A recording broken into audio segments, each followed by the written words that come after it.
It was the holiday of 2002. Boys and girls of all ages anxiously awaited the arrival of the big red guy with a beard to bring them presents and holiday cheer. Timmy wants some new Transformers, Samantha wants a copy of the Barbie Rapunzel movie, and Chaz, well, he wants one of those horrible Jackstone Lego sets that almost bankrupt the company. After they laid out cookies and milk for their eventual intruder, they raced to bed to get a couple hours of sleep before inevitably waking up their parents way too early to tear into a pile of gifts. What they each received, though, was far worse than they could have ever imagined.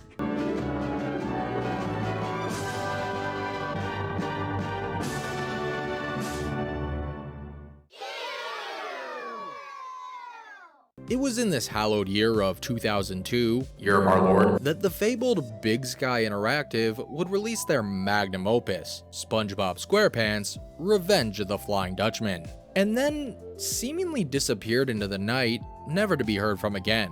While the title won the Kids' Choice Award for Favorite Game in 2003, these days it's widely criticized, to put it mildly. The real reason it won that award was we got to watch Dwayne Johnson's epic, totally real gameplay on a giant, definitely functional controller. Here we go! You go to town right there! Here we go, Rock! Yeah! You get that guy! Go! Rock! Protein shake. Watch out for the green! For the green guy! Is as thick as his Watch out for bicep. You gotta get the jellyfish! Oh, now I yeah. know where the rock Here's is. the It's skeleton. in your head. Watch out for the skeleton! Okay, I'm gonna. I've got 26-inch pipes. Let me do the job. You get that guy! What you likely don't know, though, is that what we now call Revenge of the Flying Dutchman went through many different transformations over the course of its turbulent development. In fact, the original tech demo and pitch document that they presented to THQ at GDC 2001 were almost entirely unrecognizable to the final product. Today, I want to take a closer look and finally examine this demo build publicly and read through the pages of this initial design doc for the first time ever in this special report from none other than SpongeBob, Johnny Bravo kicking by the beach bar, DJ making me feel like a big star.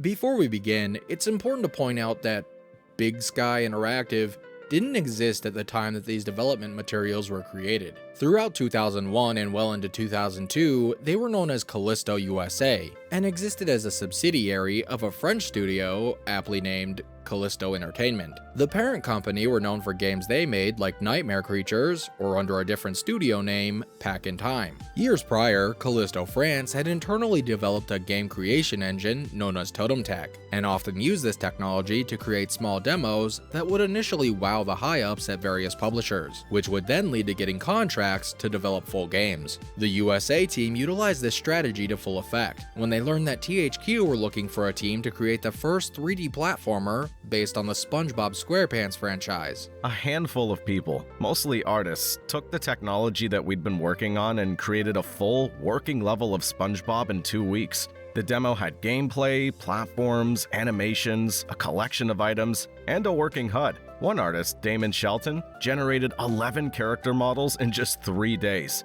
Janet O created the environments, and Tony Salvaggio animated SpongeBob. Fred Mizak, lead programmer on Jimmy Neutron, coded our demo. We also had a solid game design doc and project plan generated as support for the game assets. While the competition may have had a design doc or some models, maybe some superior to our quick work versions, we had a full playable demo working on the target platform in the form of a PS2 disc. Matt Skibilia, GIGnews.com, July 2002. Flash forward to 2025, and unfortunately, a playable version has had yet to surface. I know for a fact that a copy of it does exist. However, I was last told that it's unsalvageable due to the condition of the disc. Whether or not that was true, or I was lied to, frankly, I can't say. Luckily though, several screenshots of the exact same build running in the Totem Tech engine have surfaced that paint a much clearer picture of how it played, and how bizarre it was. Jump scare. So here we are with our Bikini Bottom pals in front of Squidward and Patrick's houses, and right away, there's a lot to address. For one, each character stands motionless, lifeless, Their cold, dead eyes burrow into the soul and see your deepest fears. Okay, but seriously, if you thought Revenge of the Flying Dutchman was creepy, it's got nothing on Tech Demo Patrick. When I first saw this image years ago, I immediately pictured a creepypasta where some child finds the unmarked hard copy of this demo at a Goodwill, and Patrick.exe proceeds to come out of the TV, kill their parents, and kick their dog. Plankton stands next to Squidward, and he seems much bigger than he's supposed to be. Little Sheldon is a big boy now and doesn't need a booster seat. At first glance, it appears that he's standing over the treasure chest in the foreground, looking shocked and amazed by whatever's inside, but from what I can tell, this is actually just an illusion created by the angle of the shot. What this treasure chest is for is unclear, but we'll come back to that shortly. The lighting of the whole area certainly doesn't help assuage the analog horror vibes, but that could also just be the fact that these screenshots are all in black and white and have gone through like 3 tiers of document scanning. For some reason, there's a spotlight effect over Squidward specifically. I initially wondered if this was a way to highlight a character that SpongeBob could be interacting with, but based on later images, this lighting appears permanently affixed to this one spot. I suppose Squiddy is just ascending to another plane of existence again. One thing that really catches me off guard is the bamboo shoots sticking out from the sides of Squidward's home. Initially, I couldn't tell what these were actually supposed to be. I thought that maybe it was grass or seaweed from behind the tiki head representing the garden that exists in the final game, but no, it's bamboo. I'm just an idiot. This seems like a really bizarre inclusion at first. Why would this bamboo be here? As far as I can recall, this was never in the show. Well, a few weeks after I first noticed this detail, I happened to be looking through concept art of the cartoon itself. Oh, this bamboo is featured in Steven Hillenburg's early concept art, so its inclusion in the demo establishes one thing in my mind. Janet O, the environment designer on the development team, had probably never watched the show up to that point. This means that she was working solely off of the vague ideas presented in this art, which was likely sent to Kalisto along with other assets when they expressed interest in working on the game. As a full-grown woman in the early 2000s, we can hardly blame her. Not everyone is as sophisticated as myself.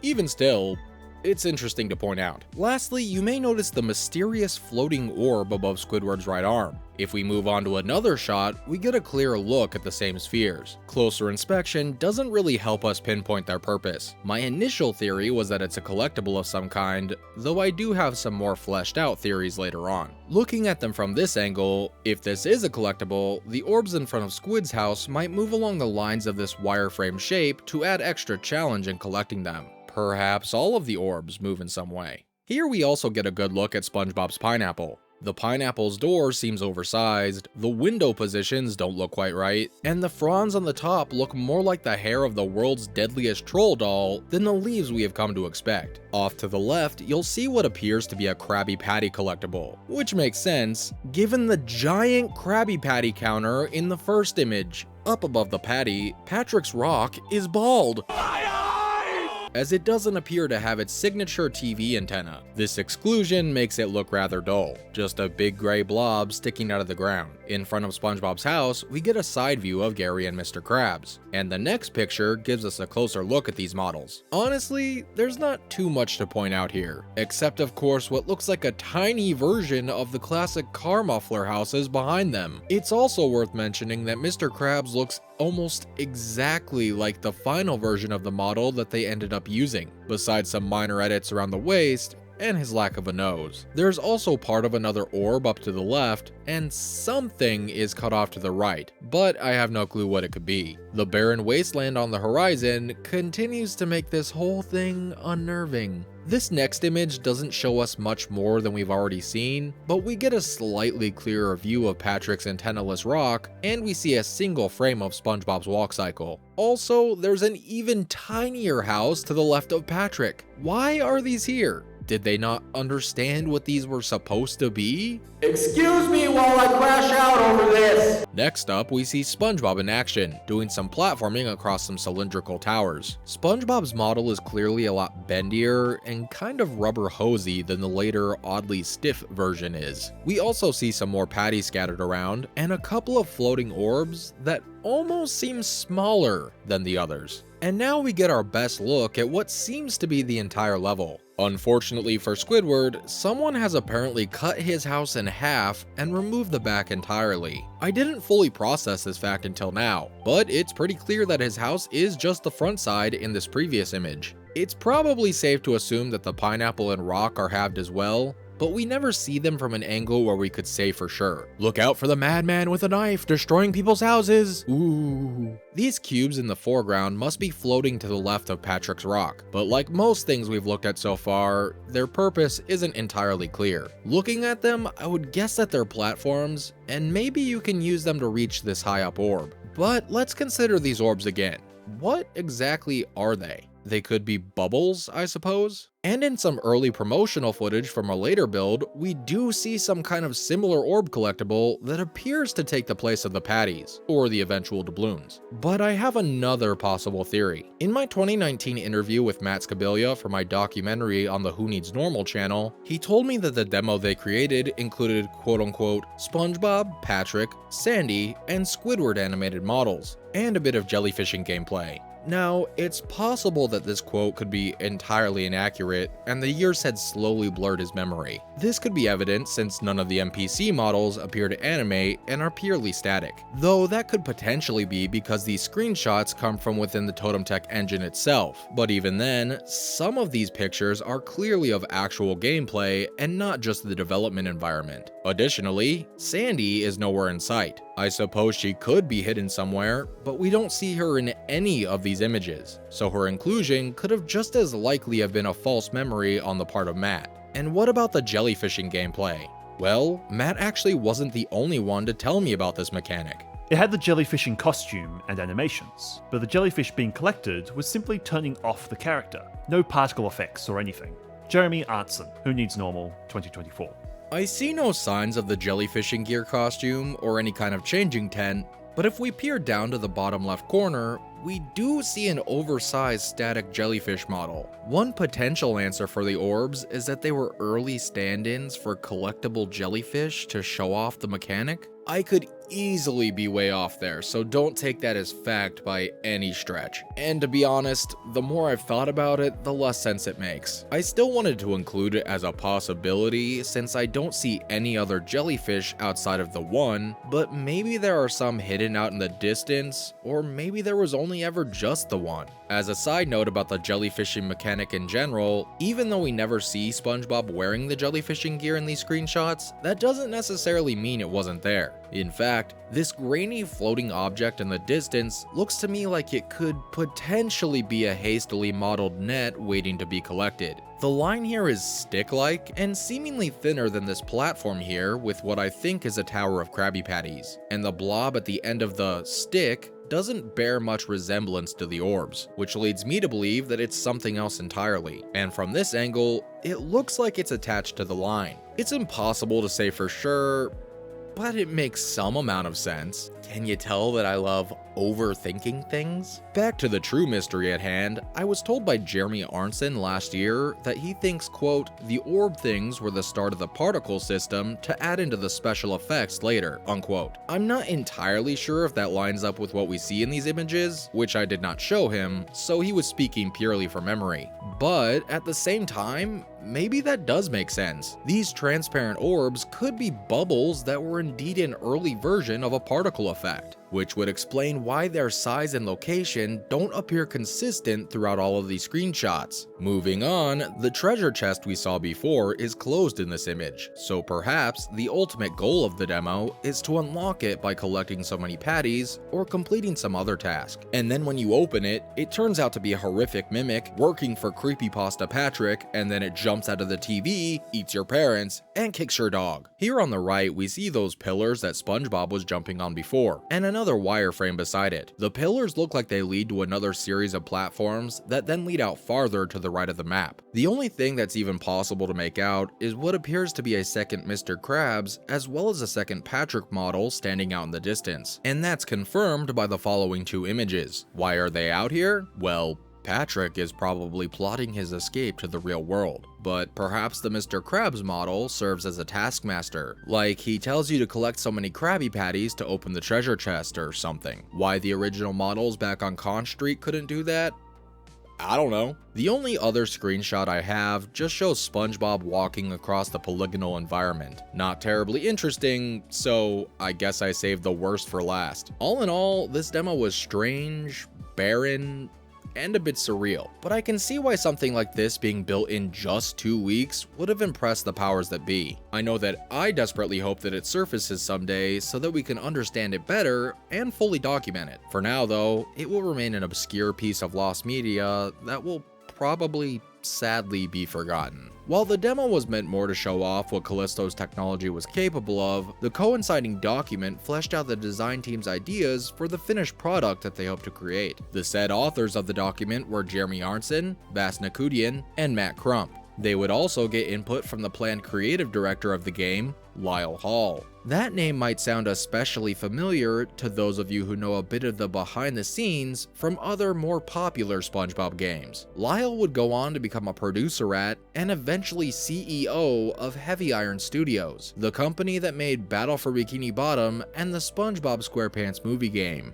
Yep, that's right. This group's vision for the first 3D SpongeBob game would be a PS2 and GameCube experience that was like, quote, Crash Bandicoot meets Ape Escape, unquote. Though in later documents they likened it to Super Mario 64 meets Ape Escape, and then Super Mario 64 meets Spyro. None of these are perfect reflections of what their game would become, of course. The player will be challenged to guide SpongeBob through the fully interactive, wacky environments of Bikini Bottom, helping his friends, antagonizing his neighbors, jumping across platforms, running from undersea terrors, chasing down jellyfish, and cooking Krabby Patties. The game will also feature interactive storytelling seamlessly inside the game environment, and a multiplayer mode to deepen and extend the game experience as well as increase the title's replayability. Kalisto USA wanted to adapt every aspect of the cartoon into their game that they possibly could, from the art style and humor to the animations themselves. The game will naturally adopt the look and feel of the 2D cartoon, recreated in 3D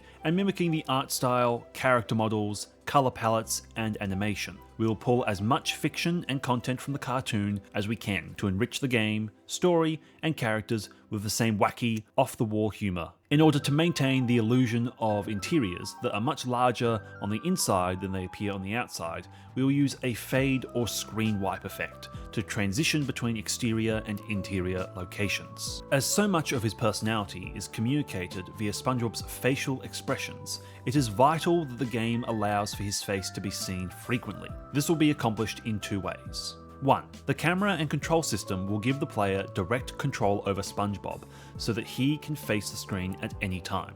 2. The animation system will allow for SpongeBob to do a number of idle animations should the player leave him still for a few moments. There will be the opportunity for SpongeBob to turn and face the screen and act out his signature zany manner.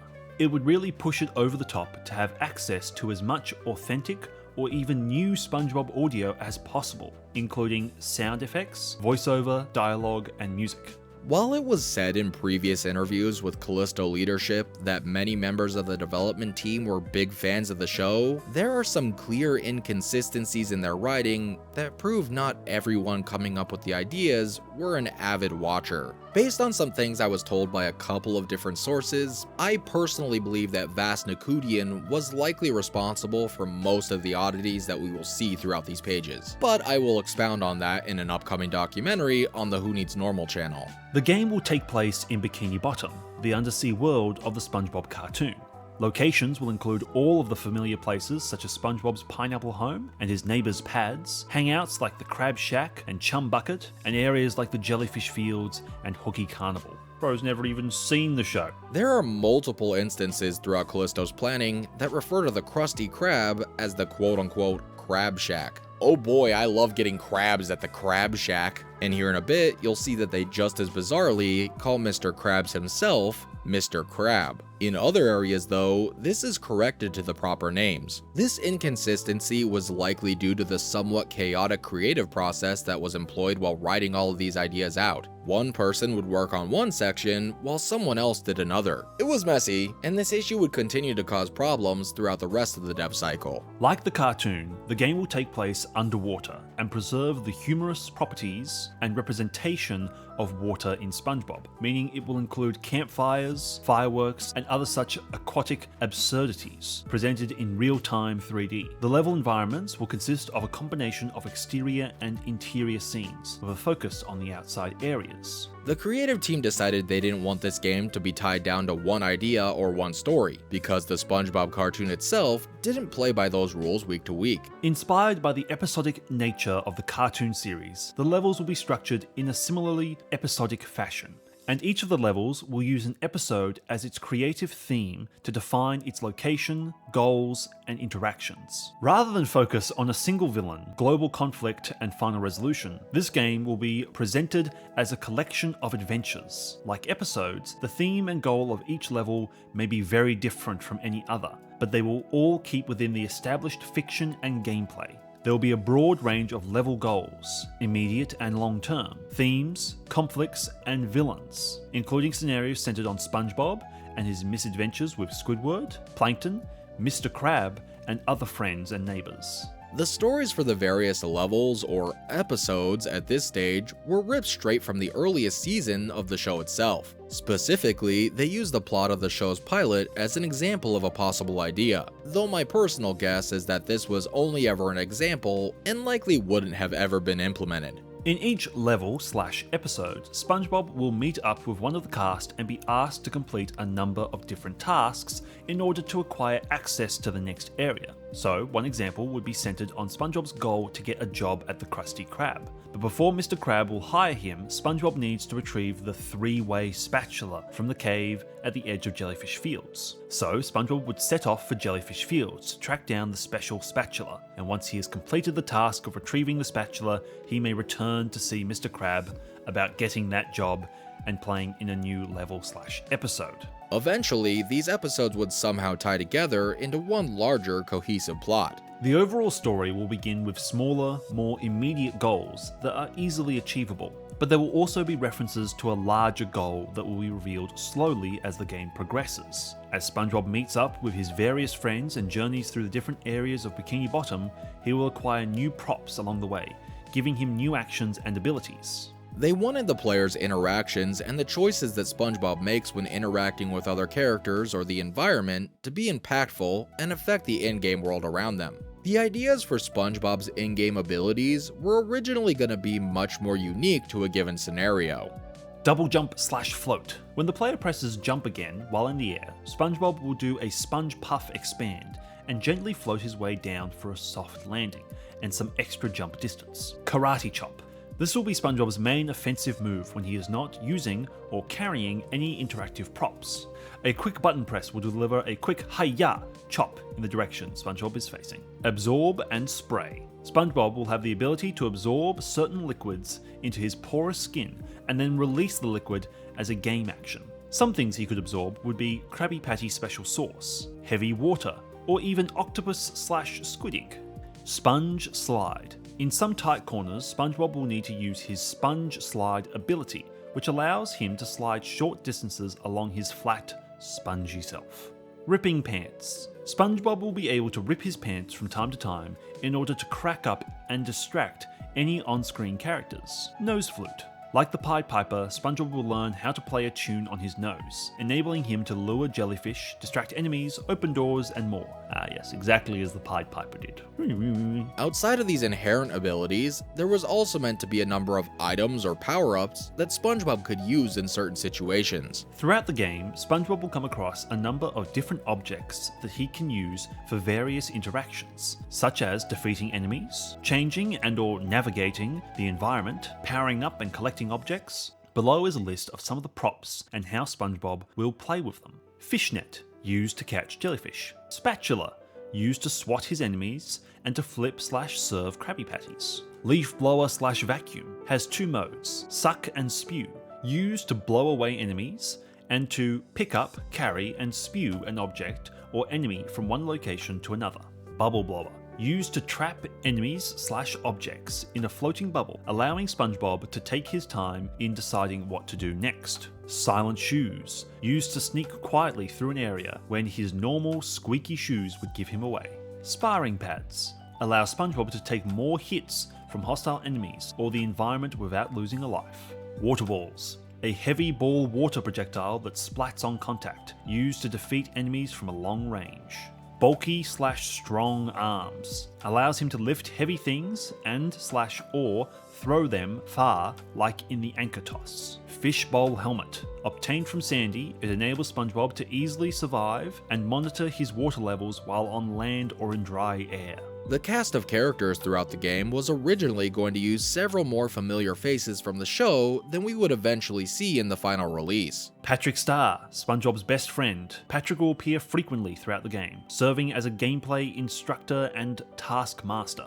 Sandy Cheeks, SpongeBob's girlfriend. Sandy will also serve as a gameplay instructor and taskmaster.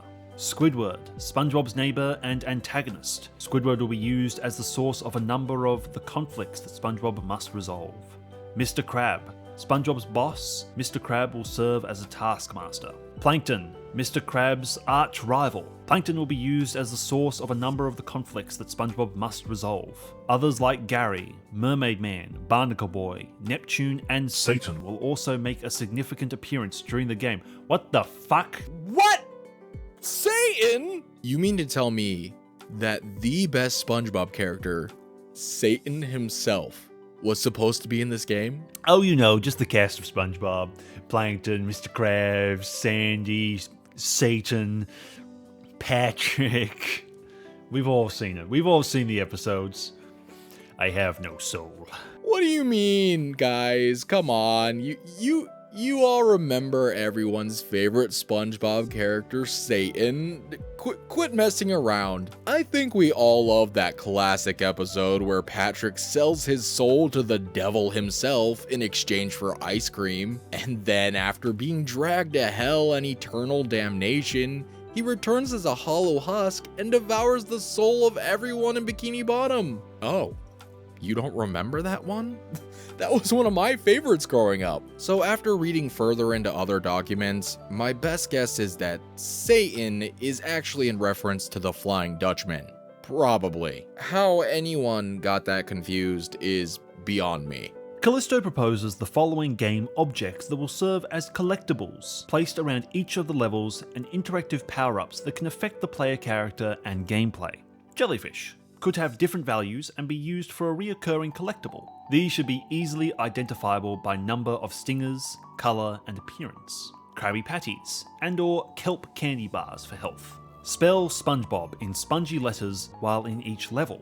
The mythical golden spatula, retrieved from the Fry Cook Hall of Fame, could make the player invulnerable for a period of time. Square Sneakers makes him run super fast.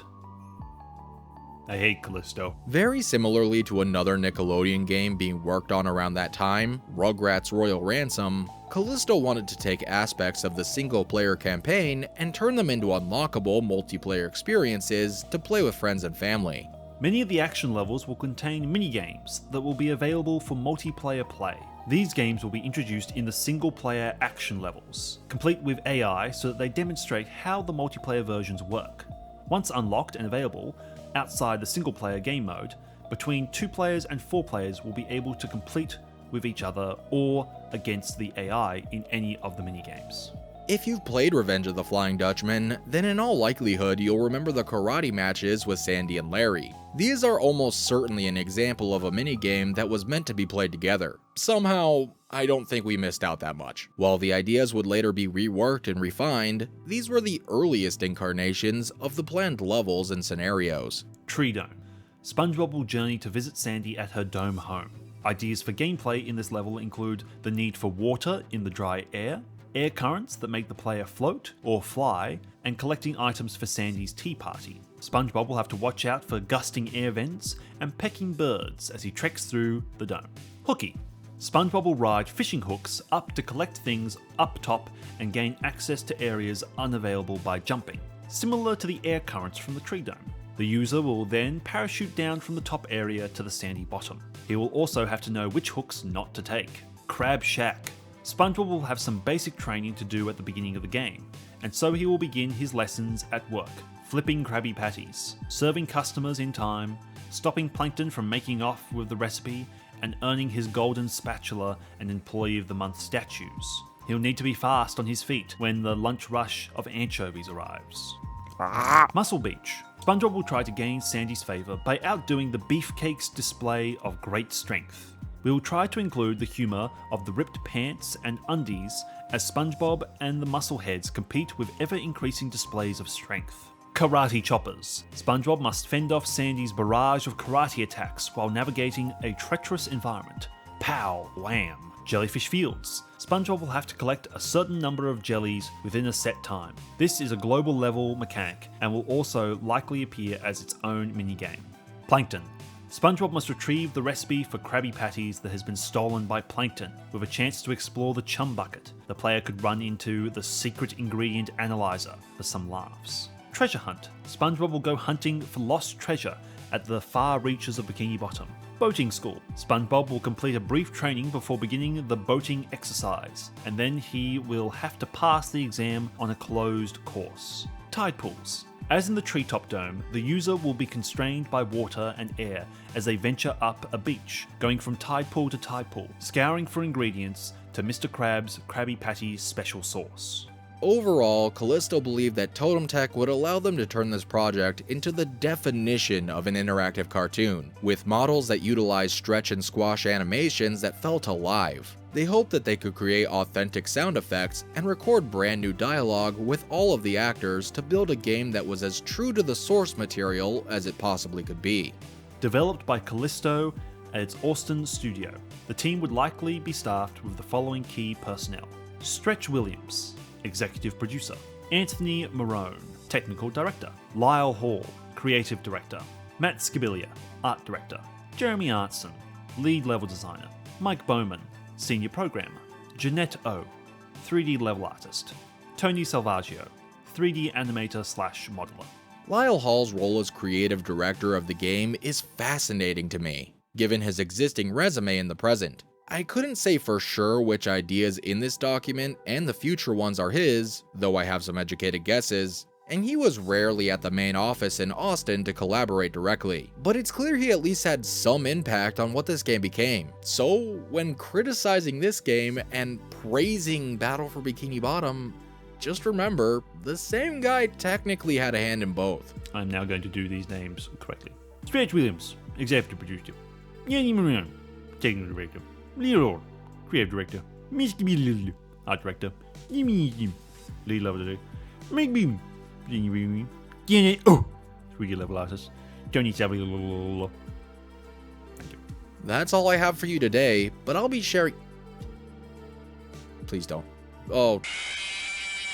That's all I have for you today, but I'll be sharing much more previously unknown information about this bizarre little SpongeBob game in the coming months. If you watch our podcast here on this channel, you'll know that I never shut up about it. For years, we've known about how BigSky got hired to make Revenge of the Flying Dutchman, quickly building out a playable level and whatnot. But to finally know what that actually looked like was one of the most satisfying revelations of my short YouTube career. And of course, it's even more satisfying to finally share that knowledge with all of you. It's been a long time coming. If you liked what you saw here today, don't forget to leave us a like. And if you want to see more videos like this, or learn more about the development of various licensed games, be sure to subscribe here to Bikini Bottom Inquirer, and maybe catch me over on my other channel, Who Needs Normal, where I make longer documentaries. We are only just getting started.